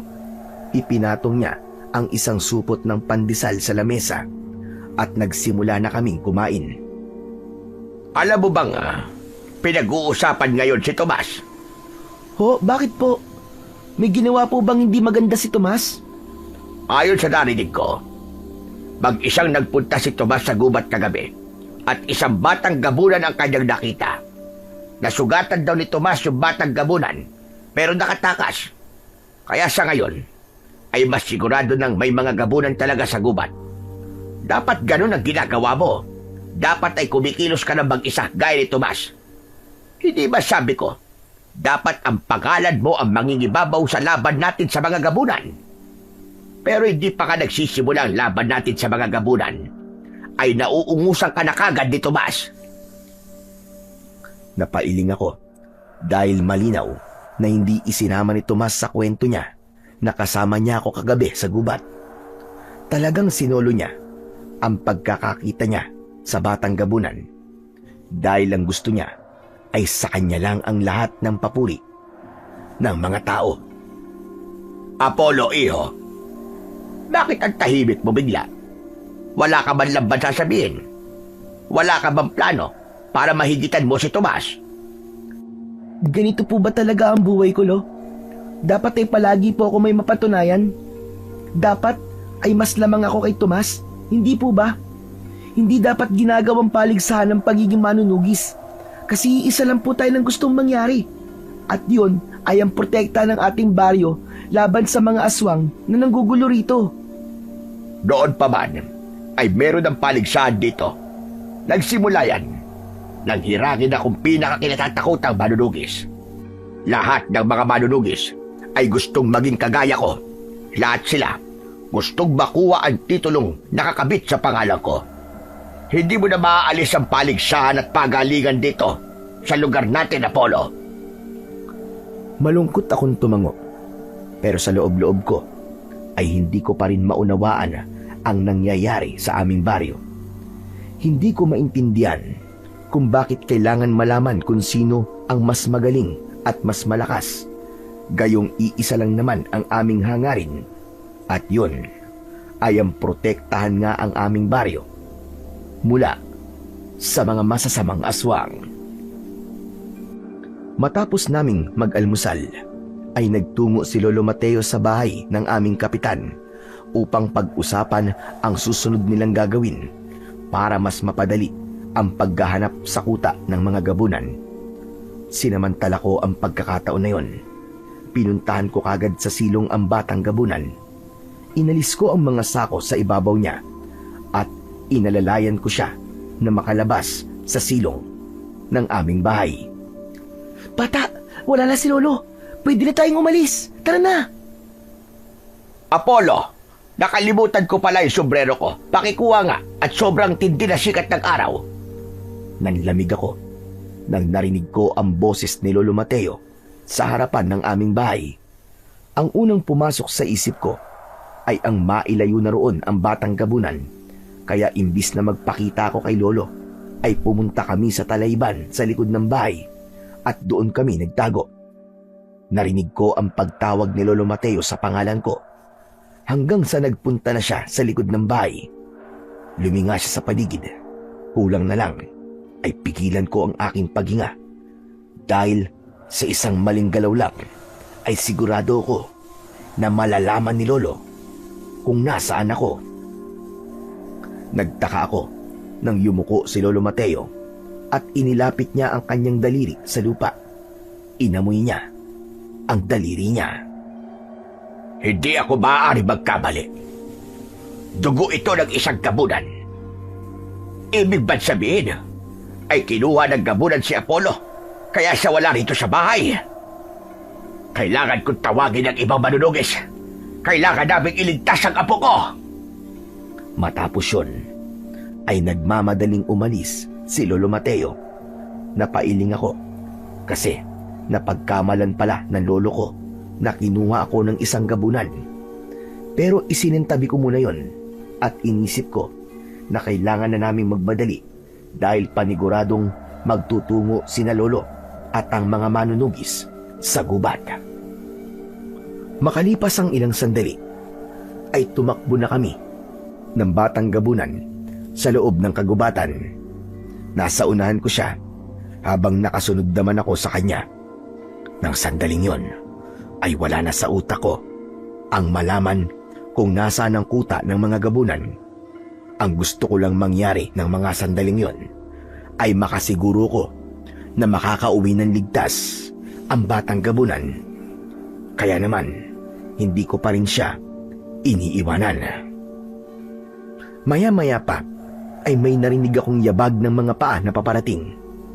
Agad kong hinila ang batang gabunan sa likod ng isang makapal na halaman. Huwag kang maingay ha. Sigurado ako na paparating na mga manunugis. Hindi nga ako nagkamali dahil hindi nagtagal ay nakita ko si Lolo Mateo na kasama ang ibang manunugis. Kasama rin nila si Tomas. Huminto sila ilang metro ang layo sa pinagtataguan namin. Mang Mateo, sigurado ka ba na kinuha ng gabunan si Apollo? Oo, dugo ng gabunan ang nakita ko sa likod ng bahay namin. Siguro ay nanlaban si Apollo at nasugatan niya ang gabunan. Kaya kailangan natin magmadali sa paghahanap sa apo ko. Ang sabi niyo kanina pa siya nawawala. Hindi kaya sa oras na to ay patay na si Apollo? Tumahimik ka ng bata ka. Alam kong hindi kayo magkasundo ni Apollo. Pero hindi ko akalain na lalabas ang kanyang salita sa bunga ngamon lintik ka. Ano ba masama sa mga sinabi ko? Sinabi ko lang naman ang isa sa posibleng nangyari kay Apollo Saka para po, kung sakaling patay na ka siya, hindi po kayo magugulat ng gusto. Tama na! Kung wala kang magandang sasabihin, ay itiko mo na lamang ang bibig mo. Kailangan natin maghiwa-hiwalay para mas madali natin mahanap si Apollo. Maghahati tayo sa 4 na grupo. Mabilis na hinati-hati ni Lolo Mateo sa 4 na grupo ang mga manunugis. Matapos yun, ay nagpunta na sila sa iba't ibang direksyon. Nagpasalamat ako kasi walang nagpunta sa direksyon ng pinagtataguan namin ng batang gabunan. Naghintay muna ako ng ilang minuto bago kami nagpatuloy sa pagtakbo. Matyaga kong sinundan ang batang gabunan. Panay ang dasal ko ng mga sandaling yon na hindi kami makita ng mga manunugis. Hanggang sa huminto ang batang gabunan sa malawak na bahagi ng kagubatan. Lumingalinga siya sa paligid na para bang meron siyang hinahanap. Bakit tayo tumigil? Malapit na ba rito ang kuta nyo? Nagulat ako nang isang mas malaking gabunan ang nakita kong papalapit sa amin. Mas nakakatakot ang itsura niya kumpara sa bata. Mahaba ang puting buhok niya. Malaki ang kanyang itim na katawan at matutulis ang kanyang mga kuko na animo ay patalim. Mabilis na lumapit ang batang gabunan sa paparating na mas malaking gabunan. Napakunot ang noo ko dahil tila nag-uusap silang dalawa, pero hindi ko marinig dahil medyo malayo ako sa kanila. Hindi nagtagal ay magkasamang lumapit ang 2 gabunan sa akin. Napaatras ako dahil ang inisip ko ay papatayin ako ng matandang gabunan. Teka, sandali lang po. Wala po ako rito para makipaglaban sa inyo. Nakita niyo naman po, wala po akong dalang kahit na isang sandata. Alam ko. Naniniwala ako sa iyong sinabi. Sinabi sa akin ng anak ko na tinulungan mo siya. Ginamot mo ang sugat niya at hindi mo inayaan na makita siya ng ibang tao. Hindi ako makapaniwala sa ginawa mo. Dahil noon pa man, ang tingin ninyong mga tao sa amin ay kalaban. Kahit na ang tanging hangad lang namin ay magkaroon ng tahimik na tirahan. Ngunit nais kong itanong sa iyo, bata. Bakit mo tinulungan ang anak ko kahit na siya ay isang gabunan? Mabuti naman po at hindi niyo po ako sasaktan. Mamang gabunan, tinulungan ko po siya kasi kailangan niya po ng tulong ko eh. Yun lang po ang sagot ko na masasabi ko sa inyo. Pero isa siyang gabunan. Wala po akong pakialam kung isa po siyang gabunan. Ang naisip ko lang po ay ang tulungan siya kasi iniisip ko po kung paano kapag ako naman ang nasa sitwasyon niya. Naramdaman ko rin po kasing natatakot siya at hindi siya masamang klase ng aswang. Pinahanga mo ko sa iyong ginawa, bata. Kung may nais kang hilingin sa akin, ay sabihin mo lang. At kung kaya kong ibigay, ay ibibigay ko sa iyo. Talaga po? Ang gusto ko lang po sana, huwag po kayong umatake sa baryo namin. Ang totoo nga po niyan eh, natatakot po kami sa inyo kasi alam namin kung gaano kalakas ang mga gabunan. Wala kang dapat na ipag-alala sa bagay na yan. Dahil wala kaming balak na umatake sa inyong baryo o kahit saan pang lugar. Nandito kami sa gubat para manirahan lamang dito at hindi upang pumatay ng mga tao. Kung meron man kaming kakainin, yun ay ang mga ligaw na hayop na nandito. Gusto kong malaman mo na hindi lahat ng aswang ay masama at pumapatay ng tao para gawing pagkain. Kagaya rin kami ng mga tao na merong masasama at mabubuti. Salamat naman po kung ganun, Mamang Gabunan. Huwag po kayong mag-alala kasi ang lolo ko, ang punong manunugi sa baryo namin. Sasabihin ko po sa kanyang sinabi niyo para tumigil na po kami sa paghanap sa kuta niyo. Hindi po pala kayo banta sa buhay namin, kaya wala pong dahilan para tugisin po namin kayo. Nagpapasalamat ako sa iyo, bata. Mas lalo mo akong pinahanga dahil sa edad mong yan ay malawak na ang iyong pag-iisip. Aalis na kami ng aking anak dahil baka may ibang tao pang makakita sa amin. Muli, maraming salamat sa iyo. Hinawakan ng matandang gabunan ang kamay ng batang gabunan at sa isang kisap mata ay nawala sila sa aking paningin. Hindi ako makapaniwala sa aking nalaman. Pero doon ko naintindihan kung bakit nagkaroon ako ng matinding kagustuhan na tulungan yung batang gabunan dahil hindi naman pala sila masamang uri ng aswang. Pagharap ko sa aking likuran ay natigilan ako nang nakita ko si Tomas na nakatayo ilang metro lang ang layo sa akin. Nakangisi siyang lumapit sa akin. Nakita kita! Bakit mo kausap yung dalawang gabunan, ha? Meron silang sinabi sa akin na importanteng bagay, Tomas. Ano yun? Sabihin mo sa akin! Bakit ko naman sasabihin sa'yo? Alam ko ang gagawin mo. Uunahan mo akong magsabi sa mga tao para ikaw na naman ang bida. Alam mo, Tomas, wala namang problema kung ikaw ang hangaan ng mga tao eh. Pero sana, ay hangaan ka nila sa bagay na ikaw talaga ang gumawa. Wala ka nang pakialam sa mga ginagawa ko. Sabihin mo sa akin kung bakit kausap mo mga gabunan. Nakikipagsabuatan ka ba sa kanila? May binabalak ba kayong masama sa baryo natin? Sa tingin mo ba, Tomas, gusto kong may mangyaring masama sa baryo natin? Kung ano man yung sinabi sa akin ng mga gabunan ay sa akin na lang yun.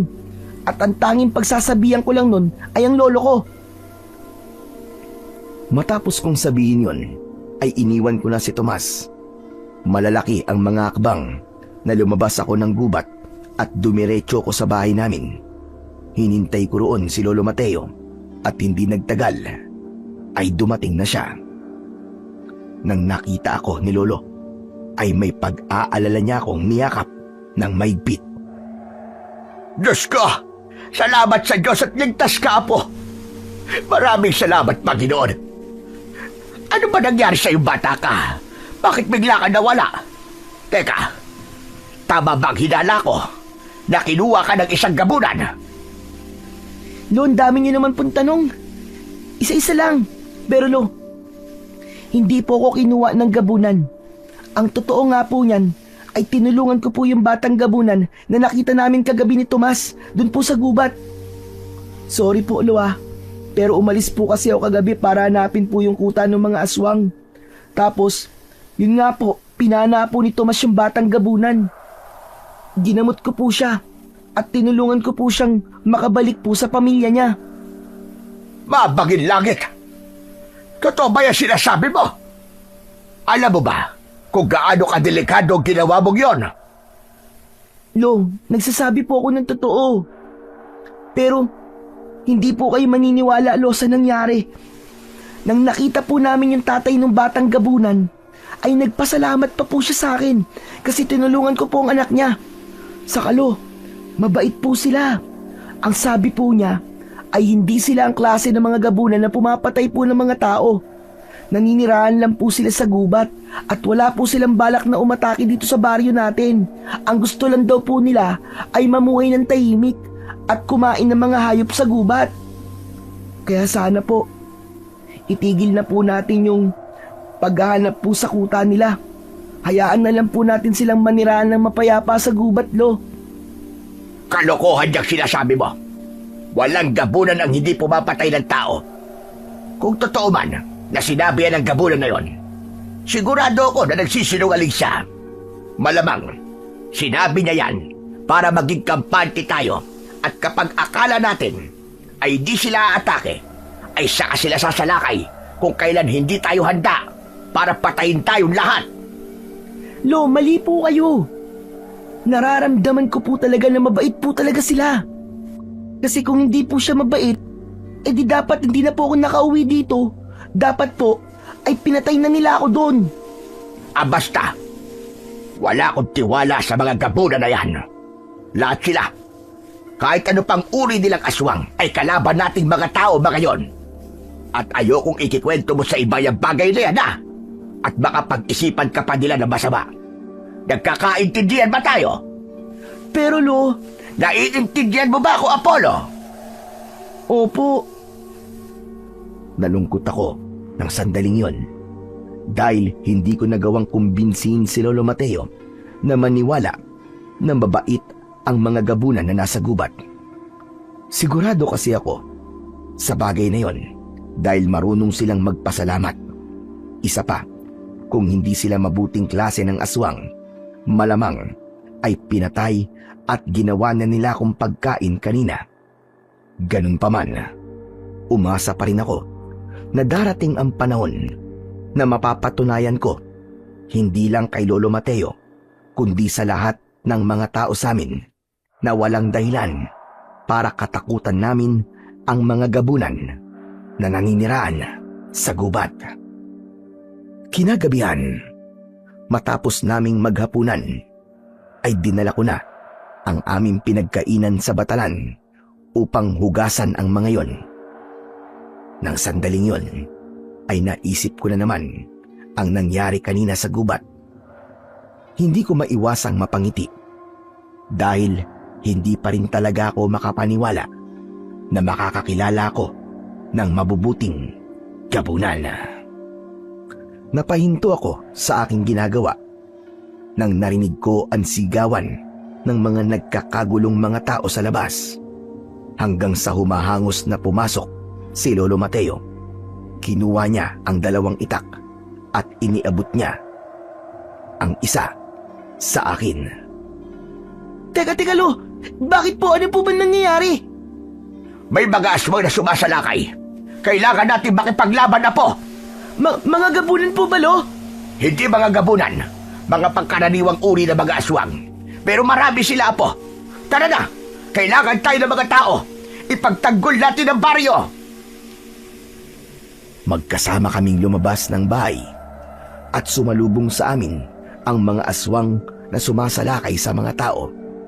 Merong pumapasok sa loob ng mga bahay. Nagulat ako sa dami ng mga aswang na yun. Kahit pangkaraniwang uri lamang sila ng mga aswang, ay nakita ko kung paanong nahirapan ang mga manunugis sa aming baryo na makipaglaban sa kanila. Marami na nga sa mga manunugis ang sugatan. Napapitlag ako nang marinig ko ang pagsigaw sa akin ni Lolo Mateo. Apollo! Kumilos ka na! Bilisan mo! Doon na ako nagsimulang makipaglaban sa mga aswang gamit ang aking matalas na itak. Isang aswang kagad ang umatake sa akin. Mabilis naman akong umilag.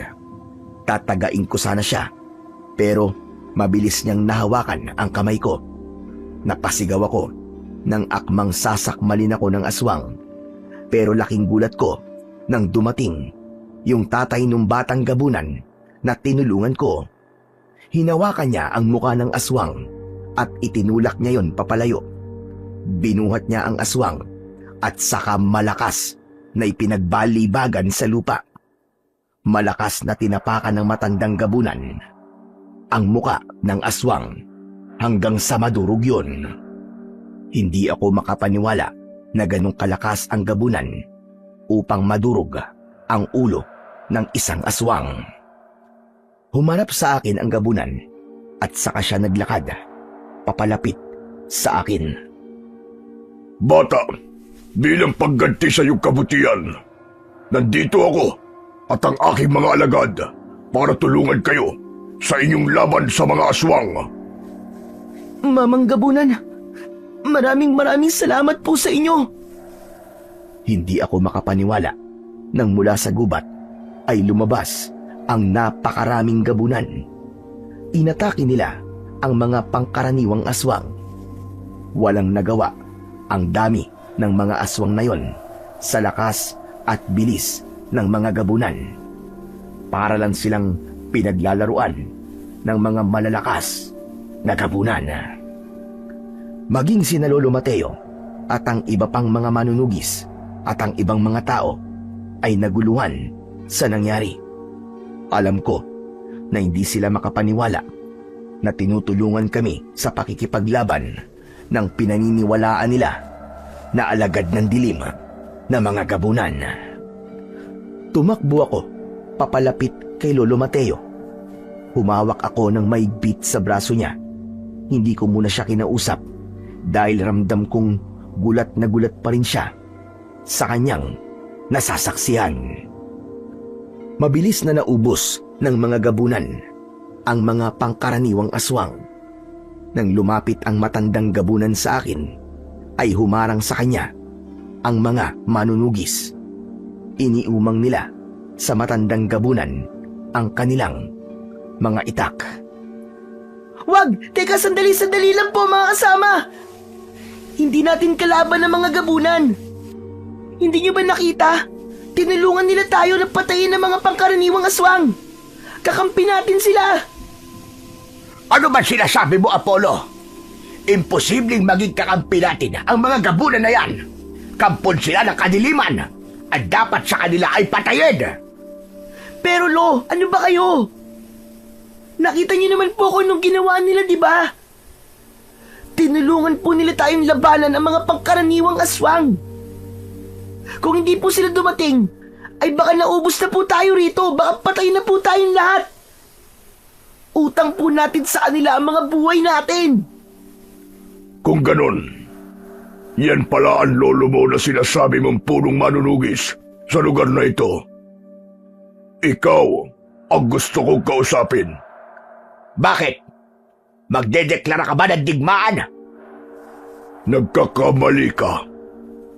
Ang totoo niyan ay wala sa lahi namin ang makipaglaban. Sadyang kailangan ko lang bumawi sa batang yan na apo mo dahil tinulungan niya ang aking anak. Kundi dahil sa kanya ay baka patay na ang anak ko ngayon. At bilang ako ang pinuno ng aming lahi, kailangan kong ibalik ang kanyang kabutihan sa ganitong paraan o mas higit pa. Kaya kung meron man dapat kayong pasalamatan, iyon ay walang iba, kundi ang iyong apo. Huwag kayong mag-alala. Dahil gaya nyo, ay wala kaming hangad, kundi ang katahimikan at kapayapaan. At umasa kayo na kung sakaling kailanganin niyong muli ang aming tulong, ay darating kami nang walang pag-aalinlangan. Matapos yun, ay nagpaalam na ang pinuno ng mga gabunan. Mabilis lang nawala sa aming paningin at nakita na lang namin ang mga anino nila na patungo na sa kagubatan. Nakangangaan lahat ng mga kababaryo ko habang papaalis ang mga gabunan. O ano? Sabi ko naman kasi sa inyo eh. Mababait ang mga gabunan na nasa gubat. Ayaw niyo maniwala sa akin, Lo eh. Diyos ko, panaginip lang ba ito? Mga mababait na gabunan. Totoo ba talaga sila? Talagang nagdududa pa po kayo, Lo? Tinulungan na nga po nila tayo, di ba?